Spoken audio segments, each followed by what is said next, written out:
La désinformation, c'est possible d'en rire, tout en prenant cette problématique très au sérieux. Jean-René Dufort, Pierre Brassard, Simon-Olivier Fecteau et Olivier Niquet nous ont d'ailleurs déjà fait part de leurs réflexions à ce sujet. Autour cette semaine de l'humoriste Louis T de venir faire son tour à notre émission. Présent sur plusieurs plateformes pour contribuer au combat contre la désinformation, il admet d'emblée être inquiet face à la polarisation et au dérapage qu'il constate sur les réseaux sociaux.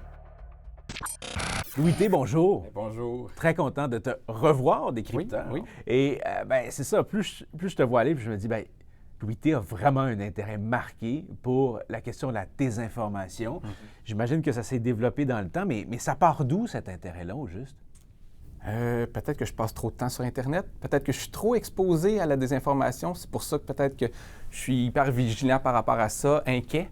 Puis je trouve que ça s'amplifie avec les années. Donc, je suis de plus en plus inquiet.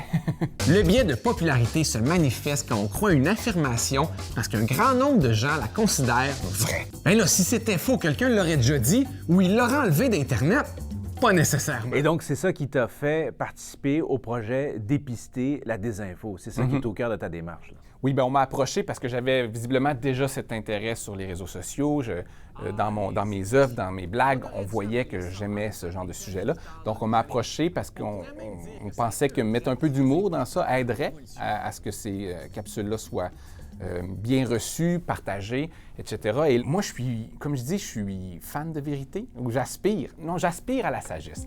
J'aspire à connaître des choses, puis ces biais-là, bien, c'est des espèces c'est des embûches, c'est comme un saut à obstacle pour acquérir des bonnes connaissances. Et puis, ils sont là pour tout le monde. Ils sont là, que ce soit le biais de confirmation, aller chercher les informations qui nous plaisent à nous. Il y a plein de biais.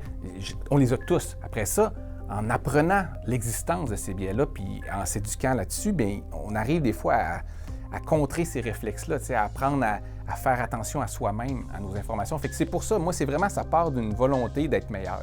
Mais on se bute, tu le disais tantôt, au fait qu'on réagit souvent sur le coup de l'émotion.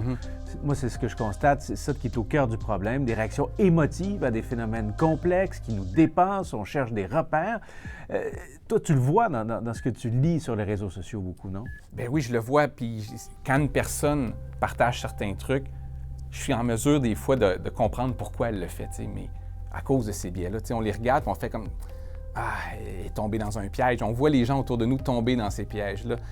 Les réseaux sociaux sont un exemple flagrant parce que ça va vite. Et plus on va vite, plus on a de chances de tomber dans ces pièges-là. La première personne qui va partager une information, souvent, il va ramasser les j'aime et les partages en premier. Fait il y a beaucoup d'incitatifs à le faire, puis ça nous fait faire des erreurs. Oui, on ramasse des j'aime, mais aussi beaucoup de haine parfois. C'est le cas avec nous, aux décrypteurs. Disons que c'est pas toujours des messages d'amour qu'on reçoit. Est-ce que tu as ta petite expérience aussi à ce chapitre-là, toi? Oui, évidemment, parce que je me prononce, puis je mets de l'avant mes valeurs, mes opinions sur les réseaux sociaux. Fait que tout le monde subit un peu la même chose en ce moment. Il y a un niveau normal de désaccord sur les réseaux sociaux avec lequel je vis très bien aussi, puis je le comprends. Il y a une époque, je pense que je me sentais investi d'une mission un peu plus grande que ce que j'étais en mesure de faire. Maintenant, je reconnais que je suis un humoriste, puis des fois, je fais comme... Je vous laisse aux journalistes faire certaines choses, puis moi, je prends un pas de recul, puis je fais comme « OK, je suis un humoriste, il ne faut pas trop se prendre au sérieux ». Notre attention et notre esprit critique ne sont pas à leur meilleur quand on surfe sur Facebook. La plupart du temps, on est là que pour du divertissement. Des prostituées russes déclarent que Donald Trump a un petit pénis. Partage. Puis dans le contexte de la désinfo, l'utilisation de l'humour comme outil pour lutter contre la désinformation, qu'est-ce que tu en fais, toi? Alors, moi, je change d'opinion souvent, je change d'idée souvent. Je suis un peu... je pense que j'ai un peu trop mis sur un piédestal l'humour dans ces dernières années. J'ai pensé que ça pouvait solutionner tout. Ça peut être bien, c'est pas bon toujours, mais ça peut être bien. Moi, j'essaie d'être le moins polarisant. J'essaie de faire un humour rassembleur dans la mesure du possible, mais j'en échappe. Puis on est dans une période où les gens pardonnent moins. Ils se souviennent... Ouais. Moi, je me fais souvent dire tu fais juste des blagues sur nous, tu décroches, tu fais juste des blagues là-dessus. » Puis là, je leur dis des fois comme « Bien, regarde factuellement combien de blagues j'ai fait là-dessus versus sur d'autres choses. C'est beaucoup plus équilibré qu'ils pensent. » Mais ils s'en souviennent pas. Mais il y a des blagues, des fois, que je m'en veux. Ah oui? Oh, oui, ça arrive. Ça arrive des fois, je fais comme... par exemple, le mois dernier, on a vécu 3 semaines et quelques jours d'un convoi qui était à Ottawa. Ça prenait tellement d'espace médiatique que forcément, c'était quand même matière à humour. Tu sais. Puis moi, j'en ai fait des blagues là-dessus et c'est vrai que j'en ai fait beaucoup. Fait que ça, tu sais, je me sentais... Puis des fois, il m'en venait une très, très bonne. Puis je fais comme celle-là, là, j'aurais eu beaucoup de j'aime, est drôle, mais c'est vrai que c'est la 17e en 22 jours. C'est beaucoup, tu sais. Fait que ça, des fois, je fais comme, j'en regrette un peu.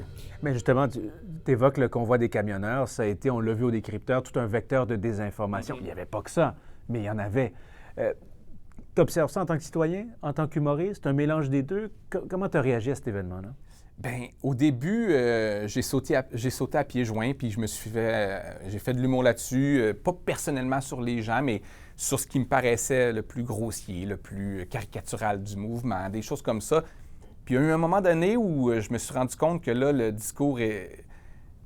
Je suis plus certain si j'aidais la cause, de faire encore des blagues, parce que ce groupe-là s'est tellement senti attaqué, tellement senti un braquage médiatique, politique, humoriste et les réseaux sociaux contre eux, que la moindre petite pointe que je faisais, qui en temps normal, je pense, méritait un sourire, ils étaient rendus très sensibles à ça. C'est là qu'on réalise des fois que le contexte social rend nos choses difficiles parce que c'est l'accumulation. Moi, des fois, je me dis, je fais une blague, une seule aujourd'hui, mais eux, c'est la 22e qu'ils voient parce qu'il y a eu plein d'autres gens qui ont fait des blagues sur eux.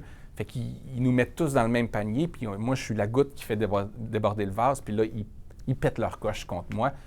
Puis je comprends un peu. Ils ont tellement leur idée de nous, on est tellement rendus peinturés comme l'ennemi que ça ne sert plus à rien. Il n'y a plus de courroie de communication avec eux. Fait que je ne sais pas quoi faire rendu là.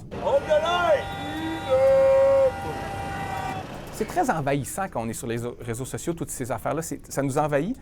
Puis c'est surprenant comment 2-3 semaines après, on se rend compte qu'on parle plus de ça. Puis notre beau-frère, on y parle d'autres choses. Puis il va y avoir des barbecues cet été autour de la piscine. C'est pas la fin du monde non plus. Là. Je pense qu'il faut faire attention aussi. Là. Mais somme toute, les gens, là, moi, je le dis, je les rencontre, là, des fois, là, je vais faire des spectacles avec madame qui amène son conjoint, qui m'aime pas naturellement, mais là, elle l'a amené, puis il vient me voir, puis après, il dit « des fois, j'aime pas toutes tes blagues, mais là, tout est drôle, puis je me suis amusé. » Les gens sont des bonnes personnes. Là. Les gens sont... Dans la vraie vie, les gens sont gentils. Ne l'oublions pas. Allez, allons-y avec la bienveillance. Merci beaucoup, Louis T. Merci. À la prochaine.